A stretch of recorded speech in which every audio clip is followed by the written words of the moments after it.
Today on Inquirer, Ombudsman suspends 33 government officials over Pharmally mess.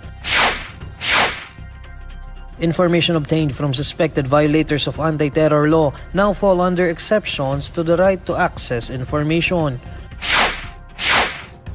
President Bongbong Marcos says Philippines in the midst of water crisis, signs executive order creating the Water Resource Management Office.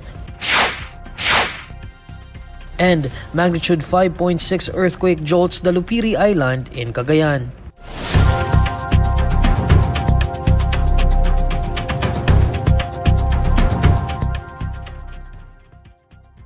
Good evening.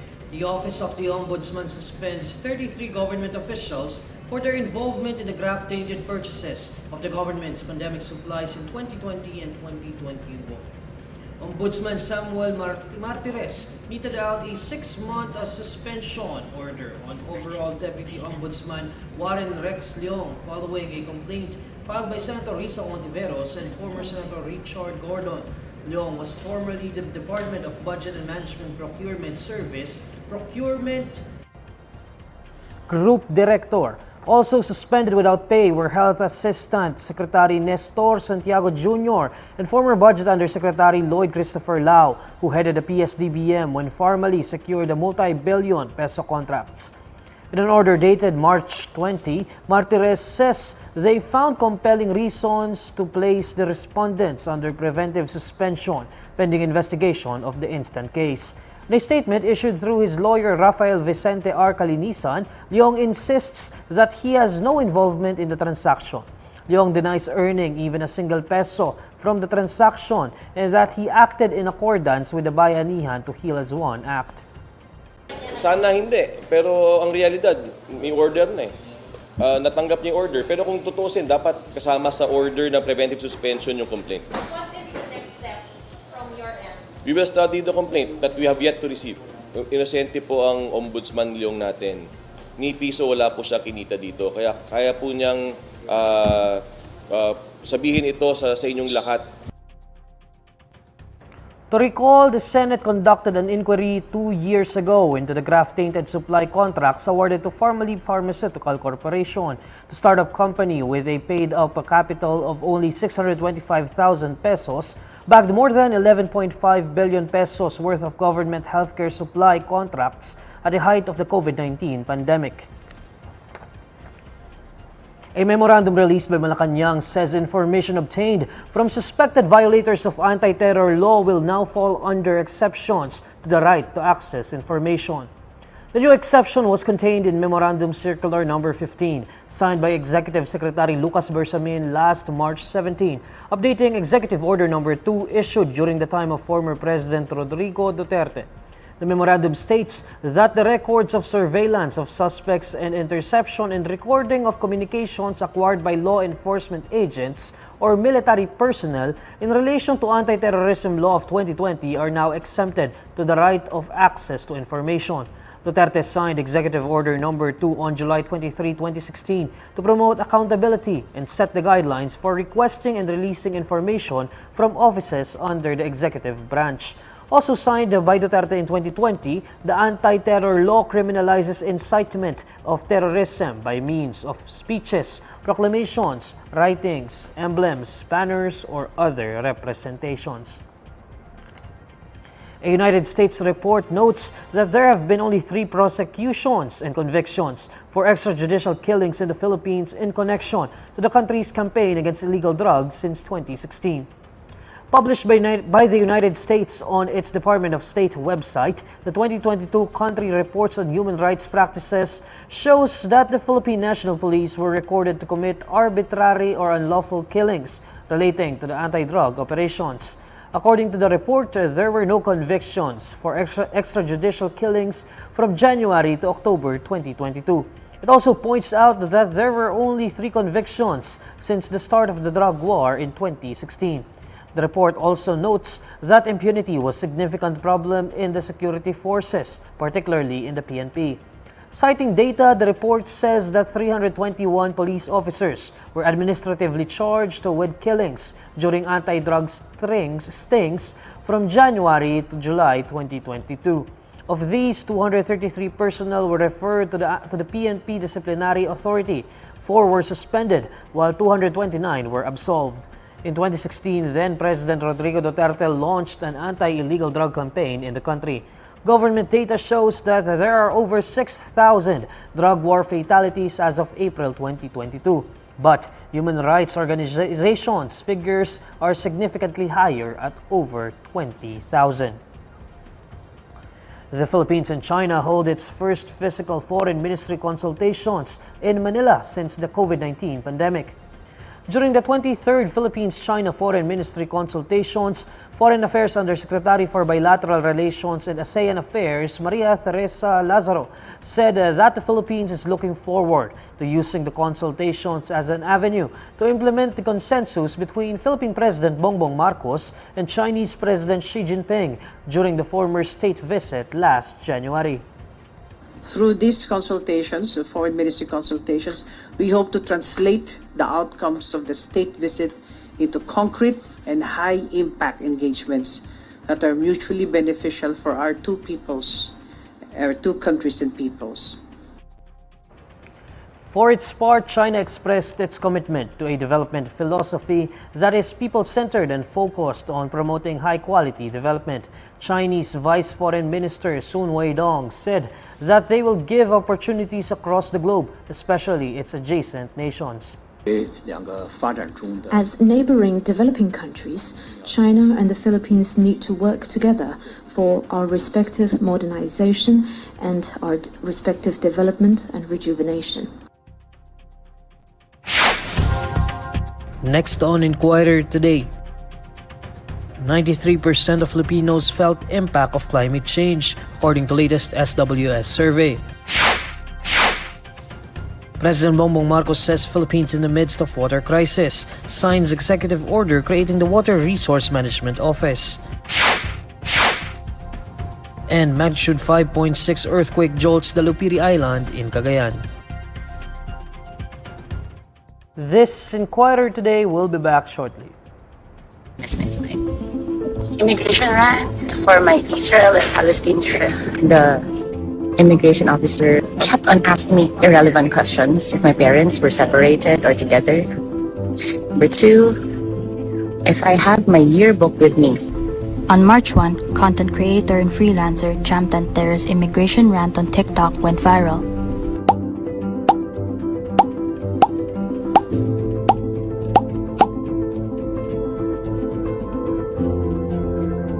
Story time. I went to Israel to spend Christmas alone last December. It was supposed to be at December 21. A week before that, I booked my flight, priced around 19,000. On the day of my flight, which was supposed to be at 11 a.m., I started lining up in the immigration at around 7:30 or before 8. The line was so long. Since I'm a solo traveler, but it's not my first time traveling solo. Of course, the immigration officer kept asking questions about my flights, my previous flights, my reason for traveling, which was supposed to be just spending Christmas. And then I need to go through that office, their head office, whatever, and I'll be asked for more questions. So I was brought to that immigration office somewhere in Terminal 1, and there was like a long line, and I wasn't asked right away, so I waited like more than 30 minutes or almost an hour for my turn. And then the immigration officer kept on asking me irrelevant questions that I don't think is necessary for my travel, which is number 1, if my parents were separated or together. Number 2, if I have my yearbook with me. I told the officer like, hey, I graduated college 10 years ago. Why would I even bring a yearbook in my travel? Like, who brings a yearbook going to Israel? Who brings a yearbook in their travel? He was asking about if I bring my graduation photo. Sir, I graduated 10 years ago. Why would I even bring all those stuff with me? I recall that I have a wacky photo of me in my toga. And then I showed it to him and he said, okay, that's fine. Other more irrelevant questions, like who booked my flight, and I told him that I was the one who booked my flight. And he wants me to show the exact email, although I have already printed copy of my booking for the flight. And then he was the one browsing my email to check if I really booked my flight. And he was asking what I do here in Siargao. So I had to explain in detail in an essay form what Udal means. The airport ground staff keep going back to his office and asking that I needed to go to the boarding gate because it's my final call. I'm the only passenger left for that flight. After the hassle that Cham went through, she missed her flight. She had to rebook her flight the next day, which cost her another 27,000 pesos. I haven't ate for the next 24 hours because I was too stressed. But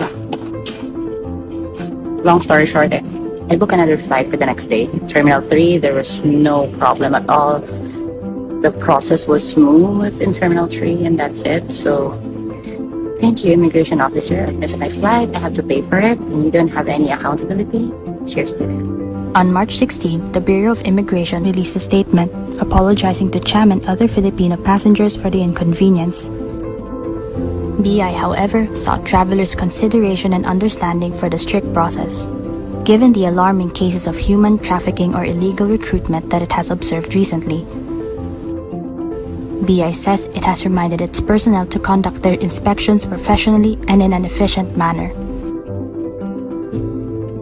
To be honest, I'm still very pissed of the immigration until now. Even if nag-release na sila ng statement, it was never ever my intention to discourage future travelers. I hope it will serve as some voice and hopes for a change in the inefficient system of the immigration.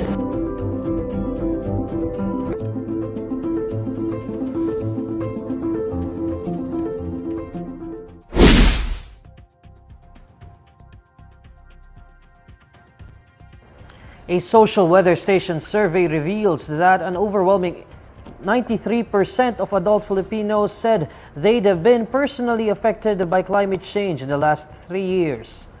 According to the survey, in particular, 17% of those surveyed felt a severe impact, 52% reported a moderate impact, while 24% said they experienced little impact. The remaining respondents reported no effect.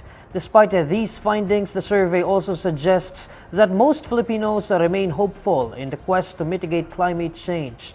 88% agreed that they can do something to reduce the risks resulting from climate change. Meanwhile, 10% were undecided and 3% disagree with the statement. This survey was conducted from December 10 to 14, 2022, using face-to-face interviews of 1,200 adults nationwide. President Bongbong Marcos says there is a water crisis in the Philippines as he announces the creation of Water Resource Management Office.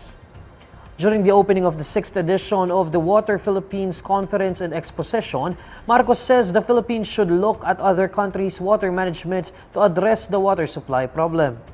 These are the kinds of thinking that we have to apply to the Philippines because of the crisis that we are facing and how debilitating it will be to the entire economy, to the entire society, if our water supply problem continues to get greater.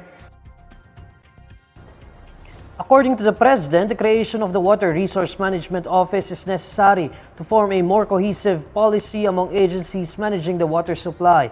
The Chief Executive first announced the creation of the Water Management Office in February. There are many agencies that are involved in water supply and water management. And it has just evolved that way. But what we are going to try to do is to make it a more cohesive policy so that there is planning at the national level, and in that way we can maximize the management of what water we have. A magnitude 5.6 earthquake struck the Lupiri Island, Cagayan on Thursday morning. The Philippine Institute of Volcanology and Seismology says the tectonic earthquake was detected 18 kilometers northwest of the Lupiri Island at 7:31 a.m. with a depth of 22 kilometers.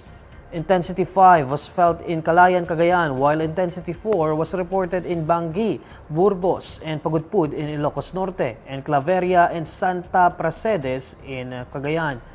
Intensity 3 was recorded in Luna in Apayao, Adams, Bacara, Dumalneg, Pasukin, and San Nicolas in Ilocos Norte, and Abulog, Apari, Pamplona, Peña Blanca, and Sanchez Mira in Cagayan.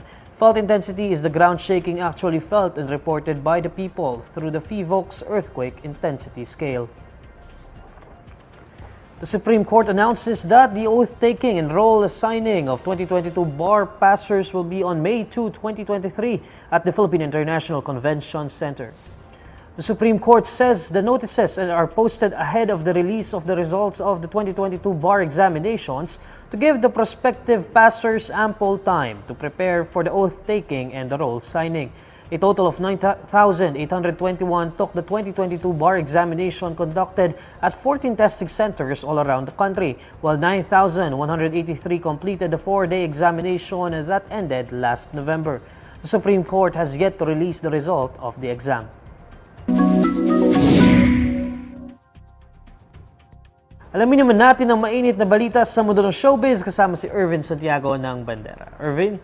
Hi Neil at sa lahat mga kabandera natin all over the universe. Ito na ang latest Bandera Chika. Inamin ng hang actor na si Marco Gumabaw na espesyal sa kanya ang award-winning actress na si Christine Reyes. Pero hindi pa rin niya nabanggit kung in a relationship na ang kanilang status. Ayon kay Marco, matagal na silang close ni Christine at nag-enjoy sila pareho sa company ng isa't isa. At kung mapunta man sa next level ang kanilang samahan, ay hindi naman nila ito itatago sa publiko. Walang nakikitang post ang mga netizens sa mga social media accounts ng rumored couple. Kaya naman hanggang ngayon ay abangers pa rin ang mga fans kung kailan ilalantad ni na Christine at Marco ang kanilang tunay na relasyon. Sabi naman ni Marco, hindi raw siya yung tipo ng lalaking palaging nagpo-post sa social media about his love life o anumang tungkol sa personal niyang buhay. Hindi naman daw ibig sabihin na kung wala siyang ibinabandera sa SOCMED ay hindi na siya masaya o kontento sa kanyang personal life. Because I'm not the type who yung magpo-post regarding my love life. Ako, hindi naman, ako po, I'm an actor, hindi naman po ako siguro nasa love team para i-share lahat ng mga nangyayari sa personal life ko. No? So, ako, as much as possible, I like keeping it on the down low. I like keeping it private. Pag lumabas, I can lumabas. But kung hindi siya namalabas, and then, hindi naman ako yung magsasalita.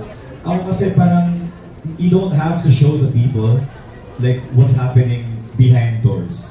Kumbaga, if you're happy, you can be happy without posting it. You can be happy without bragging about it on social media. As long as you know for yourself na you love a person and genuine yung pagmamahal ng dalawa sa isa't isa, and you don't need to prove it to other people by posting it on social media, then I think that's perfect. As long as the both of you understand each other na hindi based on social media or posting on social media, hindi doon tumatakbo yung relationship. At yan ang Bandera Chika natin today. Thanks, Neil. Maraming salamat, Irvin, and these are the stories you need to know today. I'm Neil Mercado. Catch Inquirer Today live weekdays at 6 p.m. Follow INQUIRER.net on Facebook, Twitter, YouTube, TikTok, Instagram, and Reddit. For more stories, visit INQUIRER.net. Good evening.